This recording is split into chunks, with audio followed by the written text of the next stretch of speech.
Hello అందరికి red chicken deep fry చూడండి. ఇగో red chicken fry, ఇది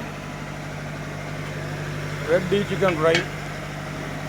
కాజు ప్యాకెట్ ఒకటి, ఇది ఇప్పుడు పొయ్యి అది ఇగో పల్సదలాలి అంత చుట్టూదలు. చూడండి ఫ్రెండ్స్, ఒక లగన్ పెట్టుకుని అందులో ఆయిల్ వేసుకున్నాం. ఆయిల్ వేసుకున్నాక ఆనియన్, మరాఠీ మొగ్గ, మార్వాడి మెంతి, జాజికాయ, జాపత్రి, పచ్చడిపప్పు ఇవన్నీ వేసి బాగా మరిగినాక చికెన్ వేసి చికెన్ 20 నిమిషాలు మరిగిన తర్వాత ఇగో కారం, ధనియాల పొడి, గరం మసాలా, పిప్పర్ పౌడర్, జీలకర్ర మెంతుల పొడి, కాజు, ధనియాల పొడి చేసి పావు గంట ఉంచి దించేస్తే ఇది చికెన్ రెడ్ డీప్ ఫ్రై. ఈ విధంగా మీరు చేసుకుంటే ఇది చాలా రుచిగా ఉంటుంది. ఇది మీకు నచ్చితే లైక్ చేయండి, షేర్ చేయండి, సబ్స్క్రైబ్ చేయండి ప్లీజ్.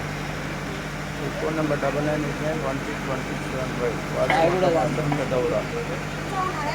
ఓకే ఫ్రెండ్స్, కలిపి ఇంకా దించేయండి, అయిపోయింది.